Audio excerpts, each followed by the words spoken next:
അസ്സലാമു അലൈക്കും വറഹ്മത്തുള്ളാഹി വബറകാത്തു. ഹദീസ് പഠനം. ബിസ്മില്ലാഹിർ റഹ്മാനിർ റഹീം. അൽഹംദുലില്ലാഹി റബ്ബിൽ ആലമീൻ. അസ്സലാത്തു വസ്സലാമു അലാ റസൂലിഹിൽ അമീൻ വഅലാ ആലിഹി വസഹ്ബിഹി അജ്മഈൻ. അൻ അബീ ഹുറൈറ റളിയല്ലാഹു അൻഹു ഖാല ഖാല റസൂലുള്ളാഹി സ്വല്ലല്ലാഹു അലൈഹി വസല്ലം ഉദ്ഉല്ലാഹ വഅൻതും മൂഖിനൂന ബിൽ ഇജാബ വഅലമു അന്നല്ലാഹ ലാ യസ്തജീബു ദുആഅൻ മിൻ ഖൽബിൻ ഗാഫിലിൻ ലാഹിൻ. ഇമാം തിർമിദി റഹിമഹുല്ലാ റിപ്പോർട്ട് ചെയ്യുന്നു, അബൂ ഹുറൈറ റളിയല്ലാഹു അൻഹു പറഞ്ഞിരിക്കുന്നു, റസൂലുള്ളാഹി സ്വല്ലല്ലാഹു അലൈഹി വസല്ലം പറഞ്ഞു, നിങ്ങൾ അല്ലാഹുവോട് പ്രാർത്ഥിക്കുക, ഉത്തരം ലഭിക്കുമെന്ന ഉറപ്പോടുകൂടി. നിങ്ങൾ അറിയുക, അല്ലാഹു സുബ്ഹാനഹു വ തആല അശ്രദ്ധമായ ഗൗരവമില്ലാത്ത മനസ്സിൽ നിന്നും ഉയരുന്ന പ്രാർത്ഥനയ്ക്ക് ഉത്തരം നൽകുകയില്ല. ഒരാൾ ദുആ ചെയ്യുമ്പോൾ അയാൾക്കുണ്ടാകേണ്ട മനസ്സ് എന്താണ് എന്ന് വ്യക്തമാക്കുന്ന ഒരു ഹദീസാണ് ഇത്. കിട്ടിയാൽ കിട്ടട്ടെ, നടത്തിയാൽ ഒരു ദുആ, കിട്ടിയാൽ എന്റെ ആഗ്രഹ സാധ്യം എന്ന രൂപത്തിൽ ഒരിക്കലും പ്രാർത്ഥിക്കരുത്. എന്തായാലും റബ്ബിനോട് ചോദിക്കുകയല്ലേ, അങ്ങ് ചോദിച്ചേക്കാം, കിട്ടിയാൽ ആയി, വലിയ കാര്യമായി എന്ന അർത്ഥത്തിലും പ്രാർത്ഥിക്കരുത്. മറിച്ച് വഅൻതും മൂഖിനൂന ബിൽ ഇജാബ, ഉത്തരം കിട്ടുമെന്ന 100% ഉറപ്പോടുകൂടി വേണം പ്രാർത്ഥിക്കാൻ.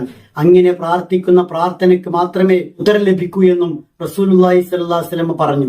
ഖൽബ് ഗാഫിൽ ലാഹ്, അശ്രദ്ധമായ പ്രാർത്ഥന, ഗൗരവത്തിലില്ലാത്ത പ്രാർത്ഥന, പ്രാർത്ഥനയെ സീരിയസ് ആക്കി എടുക്കാത്ത പ്രാർത്ഥന, ഹൃദയത്തിന്റെ ഉള്ളിൽ നിന്നും വരാത്ത പ്രാർത്ഥന, ഉള്ളിൽ തട്ടിയിട്ട് നടത്താത്ത പ്രാർത്ഥന, അത്തരം പ്രാർത്ഥനകളൊന്നും അള്ളാഹു ഉത്തരം നൽകുന്ന പ്രാർത്ഥനകളല്ല.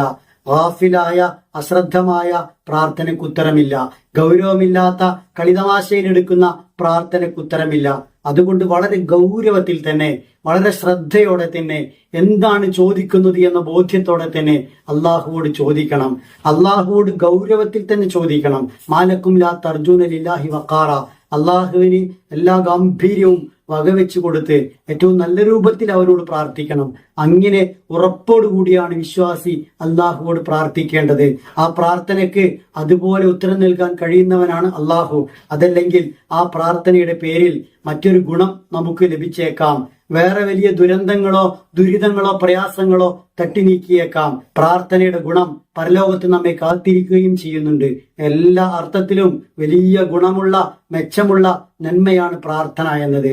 അതിനാൽ പ്രാർത്ഥനയിൽ എപ്പോഴും കിട്ടുന്ന സാധ്യത പരിഗണിച്ചല്ല പ്രാർത്ഥിക്കേണ്ടത്, കിട്ടിയേക്കാം എന്ന് കരുതിയല്ല പ്രാർത്ഥിക്കേണ്ടത്. എന്റെ റബ്ബ് എനിക്ക് തരും, ഞാൻ അങ്ങനെയാണ് ചോദിക്കുന്നത്, ഞാൻ നല്ല കാര്യമാണ് ചോദിക്കുന്നത്, എന്റെ ആവശ്യമാണ് ചോദിക്കുന്നത്. ഒരിക്കലും അന്നിന്റെ അവകാശം കിട്ടാനോ മറ്റുള്ളവരുടെ എന്തെങ്കിലും നേടിയെടുക്കാനോ അനർഹമായതോ തമ്മിൽ ആളുകളെ തെറ്റിക്കാനോ അകറ്റാനോ ഒന്നുമല്ല പ്രാർത്ഥിക്കുന്നത്.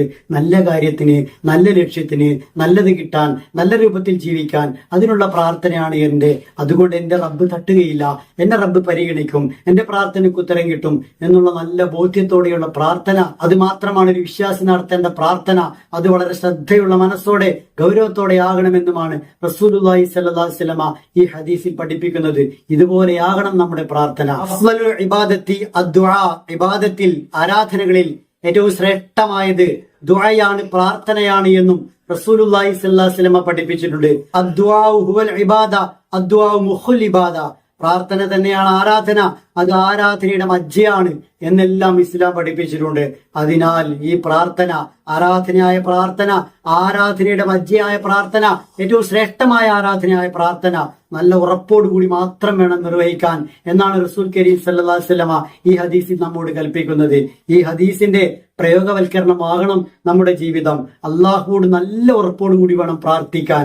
അങ്ങനെയുള്ള പ്രാർത്ഥനകൾ റബ്ബിലേക്ക് എത്തും. അള്ളാഹു നമ്മെ അനുഗ്രഹിക്കുമാറാവട്ടെ.